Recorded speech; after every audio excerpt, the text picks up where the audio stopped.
दोस्तों, मेरा नाम है भीम और आप लोगों का एक बार फिर से स्वागत है मेरे वीडियो में। तो दोस्तों, आज के दिन $1 की कीमत भारत के 77.41 रुपए के बराबर आ चुकी है। जी हाँ, 77.41 रुपए के बराबर आ चुकी है। और कई सारे इकोनॉमिस्ट का यह कहना है कि सन 2030 तक $1 की कीमत 95 रुपीज तक पहुंच जाएगी। आइए जानते हैं कि ऐसी क्या वजह है कि जिस वजह से भारत की करेंसी दिन ब दिन कमजोर होती जा रही है और इससे आप पर, हम पर इसका क्या प्रभाव पड़ेगा, इससे क्या फायदा होगा, क्या नुकसान होगा। दोस्तों, ऐसा नहीं है कि रुपए और डॉलर के बीच शुरुआती दिनों से ही इतना गैप रहा हो। भारत के आजादी के समय सन 1947 में $1 की कीमत ₹1 के बराबर। तो रुपए की डीवैल्यूएशन की कहानी तब से स्टार्ट होती है जब ईयर 1949 में सरकार ने देश के विकास के लिए बहुत सारा रुपया बाकी देशों से कर्ज लिया। जितना उन्होंने एक्सपेक्ट किया था उतना उन्हें रिटर्न नहीं मिल पाया, जिसकी वजह से बाकी देशों का कर्जा उन पर हो गया।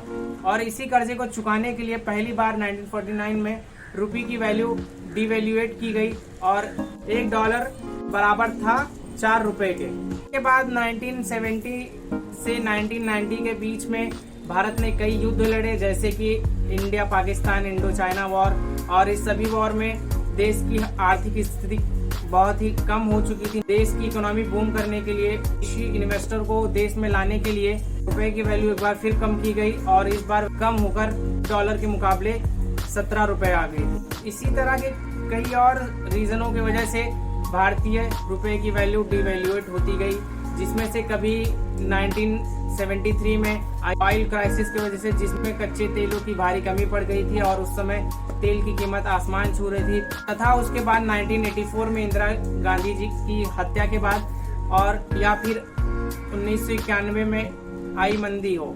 ये सभी कारण थे जिस वजह से रुपए की वैल्यू डॉलर की अपेक्षा और कम होती गई। दोस्तों, ये सभी रीजन थे देश की आज़ादी के बाद से पिछले कुछ समय पहले तक के, जिस वजह से रुपये की वैल्यू डिवैल्यूएट होती गई या फिर डेप्रिसिएशन होती गई। अब हम जानेंगे पिछले कुछ महीने में हुई घटनाओं के बारे में, जिनकी वजह से आज भारत की करेंसी अपने सबसे निचले स्तर पर आ गई है तथा भारत का जो फॉरेन रिजर्व है वो 600 बिलियन तक रह गया है, जो कि भारत के इतिहास में अब तक का सबसे कम फॉरेन रिजर्व। तो ऐसा हुआ है दोस्तों कि अमेरिका द्वारा रशिया पर प्रतिबंध लगाने से सभी बाकी देश अमेरिका के साथ व्यापार कर रहे हैं और अमेरिका ने इन दिनों अपनी करेंसी होल्ड पर रखी है, जिस वजह से पूरे विश्व भर में डॉलर की कमी आ गई है। अगर बात की जाए जापानी येन की, तो आज $1 128 जापानी येन तक पहुंच गया है। तो ऐसे भारत पर ही नहीं बल्कि विश्व भर के कई देशों पर इसका असर हुआ है और कई रीजन है, जैसे कि विश्व भर में तेल की सप्लाई कम होना, कि अमेरिका ने रशिया पर प्रतिबंध लगाए हैं। इस वजह से कई देशों को तेल गल्फ कंट्री से खरीदना पड़ रहा है और गल्फ कंट्री इस समय उन्होंने अपने तेल प्रति बैरल की कीमत बढ़ा दी है और भारत बहुत सारा तेल इंपोर्ट करता है गल्फ कंट्री, इनकी पेमेंट उसे डॉलर में देनी पड़ती है, जिस वजह से भी रुपये की वैल्यू कम हुई है। रुपए की वैल्यू कम होने के पीछे कई और रीजन है, जैसे कि फॉरेन इन्वेस्टर द्वारा भारत अपने सारे इन्वेस्टमेंट को खींच लेना, क्योंकि भारत इस समय भी रशिया से अपना ट्रेड बनाए हुए है और फॉरेन इन्वेस्टर को इस बात का डर है कहीं अमेरिका भारत पर प्रतिबंध न लगा ली, इस वजह से वो अपना पैसा खींच रहे हैं, जिसका इफेक्ट इंडियन रुपये पे दिख रहा है। तो ये सारे रीजन थे जिस वजह से रुपए की वैल्यू डिवैल्यूएट होती जा रही है। तो आइए जानते हैं कि इससे भारत को क्या नुकसान, क्या फायदे होंगे। दोस्तों, अगर फायदे की बात करें तो इसका सबसे बड़ा फायदा होगा एक्सपोर्ट इंडस्ट्रीज को, क्योंकि पहले उन्हें अगर $1 में 69 रुपीज की चीज मिलती थी, तो अब उन्हें $1 में 77 रुपए की चीज मिलेगी।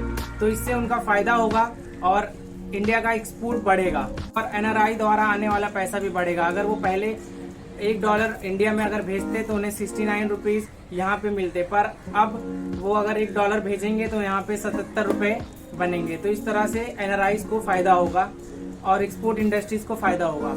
और अगर बात रही नुकसान की, तो इसका नुकसान इंपोर्ट इंडस्ट्रीज को पड़ेगा, क्योंकि अब चीजें महंगी हो जाएंगी, बाहर की चीजें महंगी हो जाएंगी। अगर आप कोई $1 की चीज खरीदते थे जिसके लिए आपको 67 रुपीज देने पड़ते थे, अगर आप वही $1 की चीज अब खरीदेंगे तो आपको 77 रुपीज पे करने होंगे।